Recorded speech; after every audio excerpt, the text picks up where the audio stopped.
Coming up next on This Week in Torrance, a special ceremony to honor former Councilman Gene Barnett.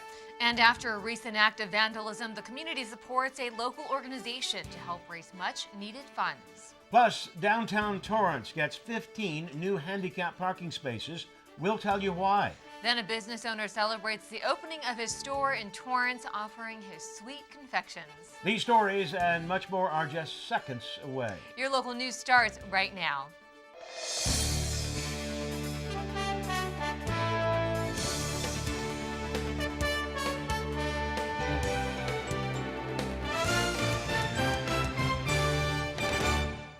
Hello and welcome to This Week in Torrance. I'm Jin Chun. And I'm Ben McCain. Thanks for joining us. Here are your top stories.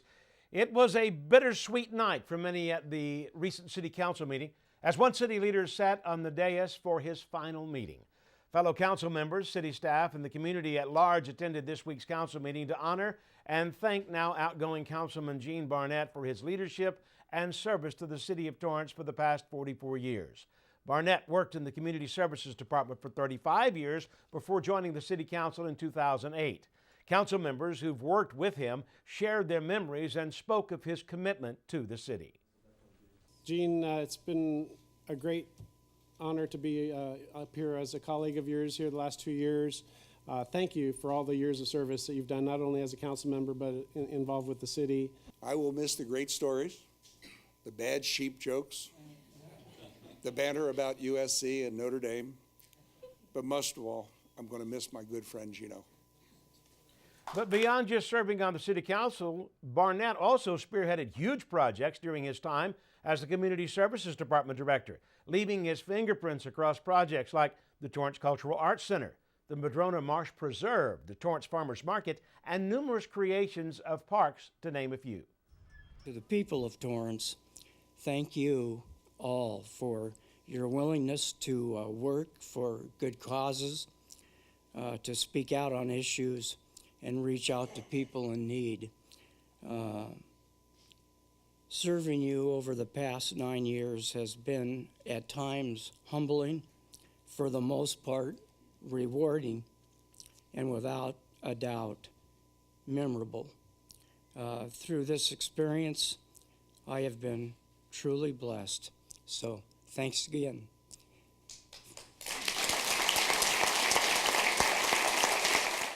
Newly elected Councilman Milton Herring I will be the new face on the dais, while elected Councilman Mike Griffiths and re-elected Councilman Jeff Rizzo will continue to serve on the City Council for another 4 years. They were sworn into office recently. We will take a look back at former Councilman Gene Barnett's career and his accomplishments in the city the next episode of This Week in Torrance. Torrance Police Chief Mark Masada paid his respects to the 5 fallen officers recently traveling to Dallas to attend their funerals. Chief Matsuda, along with 6 other officers from the police department, joined law enforcement officials and leaders from across the country for the somber ceremonies. Matsuda says the recent events of the Dallas tragedy sheds light on the dangerous situations law enforcement members face on the job. It's kind of created a new reality in some regards, and what can happen to police officers who are out there just doing their jobs.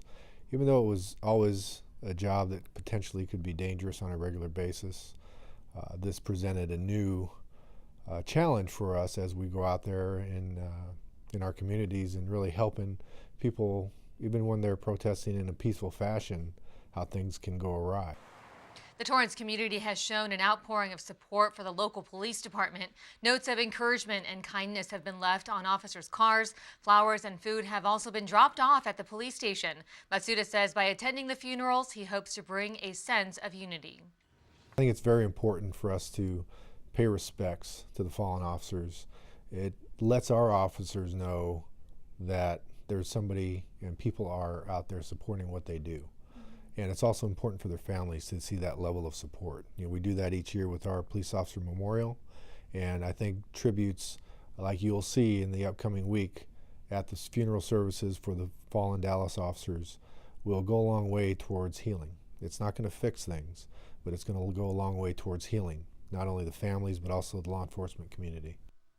Each year during National Blue Ribbon Week, the Torrance Police Department pays tribute to fallen officers. The first officer to be killed in Torrance dates back to 1959, with the most recent death in 1986. 4 police officers and 1 crossing guard are remembered each year with a special ceremony. A local miniature train ride is back in action despite a little setback recently. Excited families eagerly waited for their turn at the Southern California Live Steamers Night run at Wilson Park. But this ride meant much more to the organization as they collected donations to help with the major vandalism they just faced.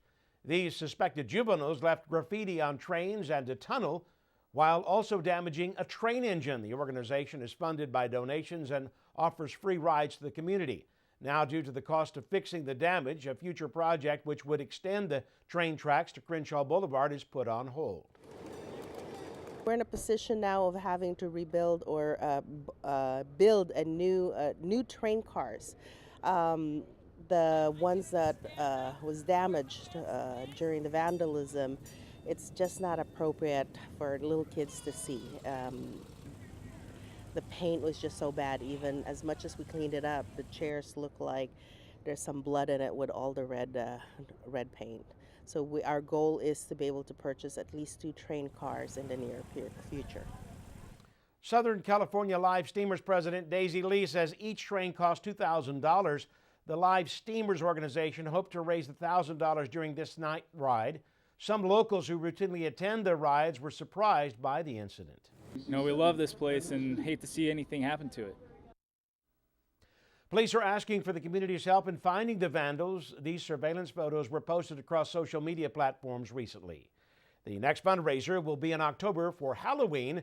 They will also have rides on 2 nights. This year, the organization celebrates their 75th anniversary. For more information on when they have rides or to donate, go to SouthernCaliforniaLiveSteamers.org.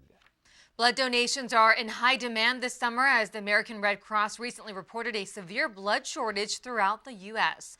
Red Cross blood products are being distributed to hospitals faster than donations are coming in. Blood donations have decreased over the past few months, resulting in about 39,000 fewer donations than what's needed. Red Cross representatives say that summertime is usually when they see a sharp decline because students who make up 25% of donations are on summer break. Right here in Torrance, hospitals have seen the effects as well. The Torrance Memorial Blood Donor Center and the Red Cross are encouraging everyone to donate blood. Providence Little Company of Mary Medical Center in Torrance is also facing a shortage.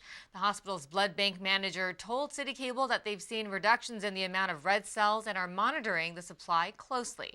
However, they've not canceled any surgeries or postponed any outpatient transfusions just yet. They say it's the first severe blood shortage they've seen in a long time. Blood can be donated as often as every 8 weeks. The Red Cross has added more than 350 hours to donation centers and community blood drives across the country to help with the current situation. To donate, you can call Torrance Memorial Medical Center's Donation Center at 310-517-4647 or go to redcrossblood.org. The city is one step closer to offering more parking access for those with disabilities. Torrance Public Works crews have painted 15 existing angled parking spaces in downtown Torrance, converting them to handicap parking spots. The stalls are spread out along Post, El Prado, and Marcelina Avenues. Each space is marked with blue paint and includes a sign and adjacent loading and unloading aisles. Crews also fixed uneven pavement in that area. Drivers must display a placard issued by the Department of Motor Vehicles at all times in order to park in the designated spaces. One of the most skillful birds in the world are growing in population across the city of Torrance, and if you're lucky enough, you might even spot one yourself. Cooper hawks can now be seen flying through cluttered tree canopies at high speeds. La Romeria Park in Torrance has been home to one growing family of Cooper hawks since February. The female hawk is said to have laid eggs in late March and gave birth to 4 young Coopers. Most recently, these babies have been lifting their wings and learning how to fly. In Torrance, Cooper hawks can be seen in many of our parks. Tracy Drake from the Madrona Marsh Preserve Center says it's rare to have 4 hawks hatched from one nest. It shows that La Romeria Park has a healthy and clean ecosystem. The abundance of food has led the species to grow in population. Tracy Drake says there are about 4 families. For more information, you can visit thefriendsofmadronamarsh.com. Coffee lovers are now paying more for their favorite drinks at Starbucks across the country. Starbucks announced an increase of prices on selected drinks starting early July. Some drink prices went up as much as 30 cents, but the company says that 65% of its beverage prices will remain the same. Starbucks has raised prices every summer since 2013. Customers will pay more for their espresso and latte beverages. Well, still ahead, we'll tell you why an NFL star made a stop at a local Torrance business recently. And families came out for a fun night at the Torrance South Bay YMCA. We'll take you there. But first, here's a look at the weather outside.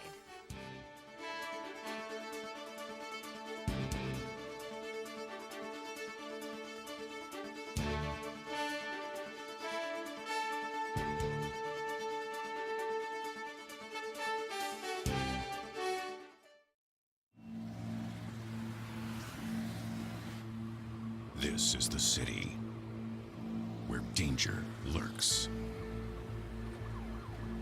Today, a new creature walks among us, terrorizing innocent citizens. They prowl the streets alone and in packs, causing mayhem, destruction, and carnage. Warning. Until this threat can be contained, we must all be on the lookout for the dreaded digital deadwalkers. They're not looking out for you. Dude! Engage! A public service safety message from the American Academy of Orthopedic Surgeons, who want to keep everyone well connected. Sorry. With strong, healthy bones. An NFL running back took a break from the football field to make a stop at a local Torrance business. Nearly 500 people stood in line to meet Los Angeles Rams star running back Todd Gurley at Uncle Bob's Self-Storage in Torrance for a meet and greet. The NFL Rookie of the Year met with each fan and answered questions from 10 lucky kids. Can you score 5 touchdowns in the first game of the regular season? Who is against? The Niners? Oh, that should be easy. KNX 1070 News Radio was also at the event, and if you're wondering why this business, well, CEO David Rogers says that he wanted to celebrate the new Uncle Bob's self-storage opening in Los Angeles while also welcoming Todd Gurley's move to the area. Gurley graduated from the University of Georgia. You can visit Uncle Bob's self-storage website at UncleBob's.com to see the storage facility closest to you. For another year, one of Torrance's biggest block parties will be hitting the streets of downtown Torrance once again. The Torrance Historical Society and Museum will host its Rock Around the Block celebration for its 12th year on July 21st. This annual event celebrates Torrance's All-America City Award, which the city received in 1956 when Albert Eisen was the mayor of Torrance. The 1950s-style family summer event features vintage cars, food from In-N-Out, and even special exhibits with the original All-America City congratulatory telegram from President Eisenhower. The event takes place in front of the Torrance Historical Society and Museum, located at 1345 Post Avenue. The street will be blocked off from Craven's to Sartori. The event is free and open to the public. It's summertime and a local organization is making sure families stay together while having fun. It was a night of entertainment for locals as families attended the Torrance South Bay YMCA Family Fun Night. From bouncing jumpers, games, and teamwork-inspired activities, all the activities were emphasized around bringing the community together. It shows everybody that we're not just a gym and a place to swim. We have so many things to offer. We have a rock wall. We do fun events. This really helps us a lot because my son actually has a special needs child, and these moments that we have here are really important, and he connects with our community. It's a great chance for them to play in an environment and with the bouncy, and it's lots of fun, and it gives them an opportunity to just have a lot of fun. The event was put on for members as well as non-members. Officials say they try to host this fun event every month. For other summer activities at the Y, you can go to their website at ymcala.org. A local chocolate store is open for business once again. Reporter Tao Ta was at Masada Chocolates' first tasting event and shares the owner's story of hope. We knew we were going to open, we just didn't know the date. How's that? It's just been a long time coming, that's for sure. Nestled in a 1,400 square foot location, owner Jeffrey Gardner of Masada Chocolates is ready to share his chocolate making journey with the city of Torrance. I reflected and thought, what could we do better, or at least what could we do to flourish and grow?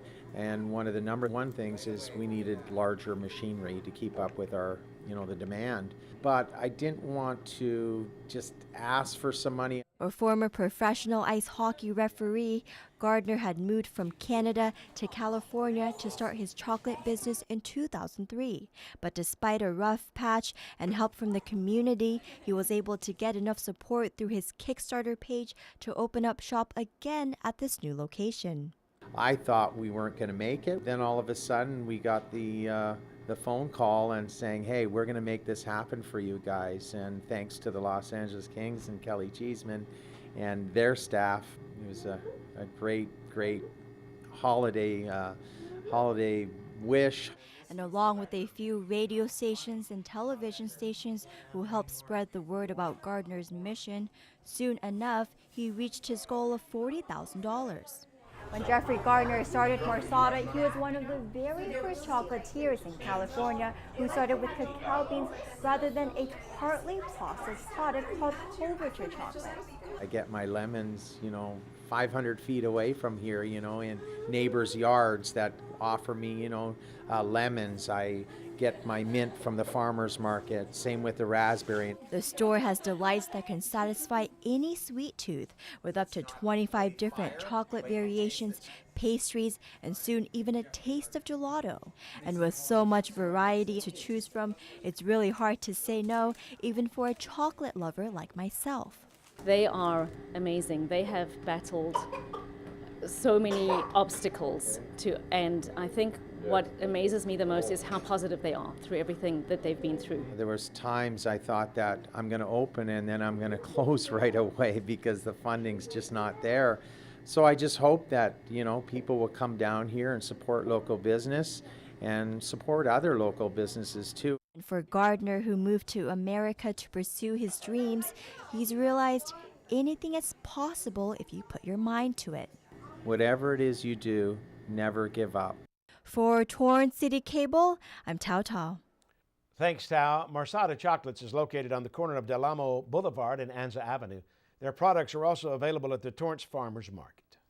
All forms of two-dimensional artworks from a South Bay artist organization were displayed for the public to enjoy. From photography to abstract impressionism, the South Bay Lexus Service Center turned into a beautiful gallery of fine art. The Torrance Artists Guild hosted its annual art show recognizing its members' pieces. The gallery had 102 paintings representing 59 artists.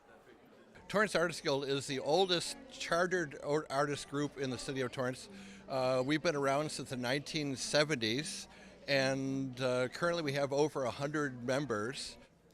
22 art members received awards. Our very own senior scene host and producer Hope Witkowski had her art on display. The art is available to view until August 26th. Lovely art, a lot of oil paintings I thought were beautiful. Watercolors are exceptional here. And mixed media this year, there were quite a few of those. The organization holds meetings every second Tuesday of every month at 7 p.m. at the Ken Miller Recreation Center. For more information, you can go to torranceartistguild.org.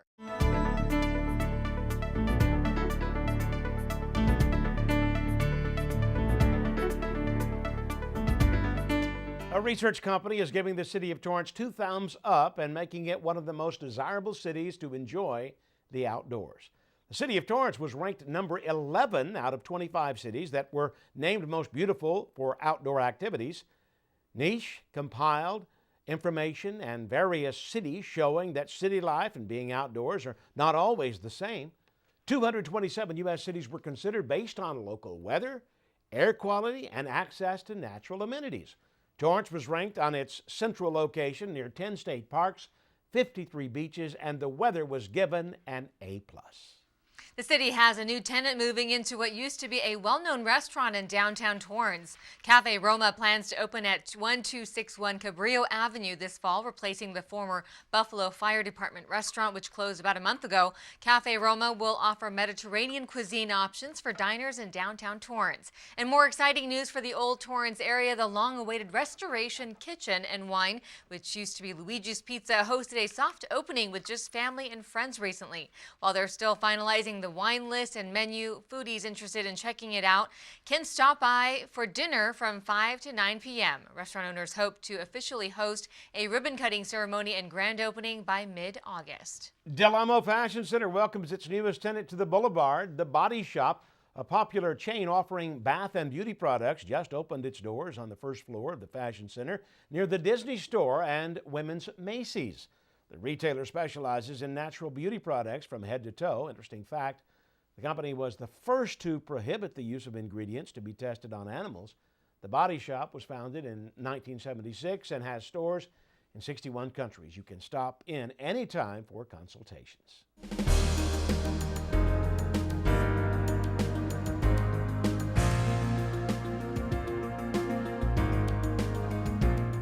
As Pokemon Go gamers catch on to the national craze, Torrance police are warning players to be safe. Numerous incidents have surfaced where people have put themselves in dangerous situations. Gamers have been trespassing into private property, entering locked buildings, injuring themselves, and even walking into traffic. A recent incident even includes people getting robbed at gunpoint while playing the game. There hasn't been any reports of serious incidents in Torrance. Local law enforcement is still spreading awareness about safety. They are reminding people to remember that they're still in the real world. The interactive game has been bringing people together who may not know each other, and it could be dangerous. The game uses your phone's GPS and takes you on a Pokemon hunt by detecting where you are. Pokemon characters appear nearby, and you have the ability to catch them right through your phone. Locals playing Pokemon Go at Wilson Park told us why they enjoy the game. Getting out, walking a lot, and being out in parks rather than staying at home playing video games. It's nice to be out and walking and talking and seeing other people and a little more social. I like it because it's able to get my kids out and they've learned more about the city. It seems like that we've lived in forever since they've been hunting Pokemon. Pokemon Go was released in early July. It's available on both Android and iPhone smartphones. We want to encourage people, be careful, be Exactly. safe. Still ahead, we have a sneak peek of the newest Torrance brewery that has some of the tastiest beers on tap. Common Sense host and producer Laura Fong takes us there. But first, here is your weather outside.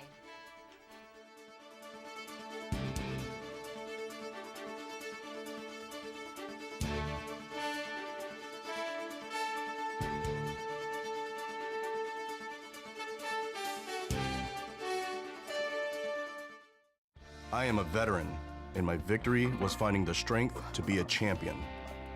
I am a veteran. My victory is having a job I can be proud of. America's veterans are on their most important tour, the tour of their lives. My victory was finishing my education. Mine is proving a disability is not a limitation. At DAV, we're on a mission to help veterans get the benefits they've earned. My victory is having my new battle buddy. As veterans face their challenges, DAV is there to help for victories great and small. I'm a veteran, and my victory is getting the help I needed to put my life back together. DAV offers veterans of all generations a lifetime of support. I am a veteran. My victory is being there for my family.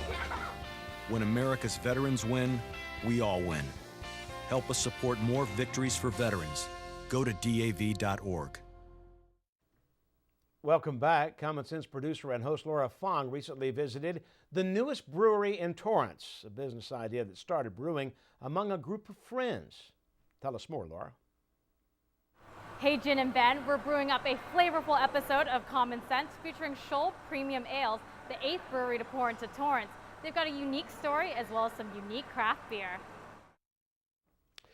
Thanks, Laura. Can't wait to catch the full episode on Common Sense. Well, here are some upcoming events for the month of July. The Torrance Area Chamber of Commerce will host an active shooter training session at Sunrider International for business owners next Tuesday. Lieutenant Jeremiah Hart from the Torrance Police Department will have a presentation to the public. No RSVPs are needed. And another park concert is around the corner on July 23rd. Lisa Haley and the CitiCABLE will perform a free concert at Columbia Park. And finally, the next summer movie in the park is just a few weeks away. Be sure to mark your calendar for Saturday, July 30th at Paradise Park as the Torrance Community Services Department presents Big Hero 6. Don't forget your blankets, lawn chairs, popcorn, and candy. Well, for the first time, One Torrance Library is hosting a program to make sure students in need who receive free meals during the school year aren't missing one during summer break. Reporter Tao Ta has the story. North Torrance High School staff spent the morning prepping these meals for Torrance's Lunch at the Library program, ensuring children who qualify for reduced lunches during the school year will have their stomachs full even when school is out. These lunches actually meet the same guidelines that school lunches meet during the school year. Everything must be whole grain. We offer fresh fruits and vegetables with every meal. It's portion controlled so that we're meeting the nutrition needs. Once the delivery was made to the North Torrance Library, volunteers then distributed the meals. Just today, 50 meals were prepped and given away to provide children a healthy and nutritious meal during the summer. Johanna Garcia, a Carson resident, says this program has been a big help for her 3-year-old daughter who is in preschool. It may help us to get out of the house, for her to meet new friends and have a healthy snack. You know, she really likes it. I like it. 50% of children that live around the North Torrance Library qualify for the free or reduced lunches, which is the main criteria, allowing the Lunch at the Library program to flourish, but it also serves students around Torrance. Oftentimes, children who receive free or reduced lunches during the school year don't have access to those healthy meals during the summer because libraries have a special relationship with the parents and the children, and we have a summer reading program to emphasize reading during the times that children are out of school. Providing lunches through the library is like a great fit. Our children love to read and they love the library, and this is an added incentive for them to come to the library, when normally, during the summer vacation, they like to maybe stay at home. But it took a year to make the initiative a reality. If they're missing a meal, they can't read as well, they can't participate, they can't play, they can't be healthy. And that's why it's important, because we want all of the children in Torrance to be healthy and productive members of our community. As for Garcia, her children can now eat healthier during the summer. It means that they care. They're trying to get a better, healthy life for them instead of always eating, fast food, greasy. So it's good. For Torrance CitiCABLE, I'm Tao Ta. Thanks, Tao. The lunch event takes place Monday through Thursday, 11:30 a.m. to 12:30 p.m. You don't have to be a Torrance resident to sign up. The program ends August 11th. Well, that does it for us on This Week in Torrance. I'm Ben McCain. And I'm Jin Chun. Thanks so much for joining us. Now, if you haven't checked out the Extended Newsbreak live program on Tuesday nights, be sure to set your DVRs, recorders, and reminders to tune in at 5 p.m. every Tuesday night with HIBA Summit as we bring you live interviews and news happening in Torrance. You won't want to miss it. Thanks so much for joining us here on This Week in Torrance. We'll see you next time.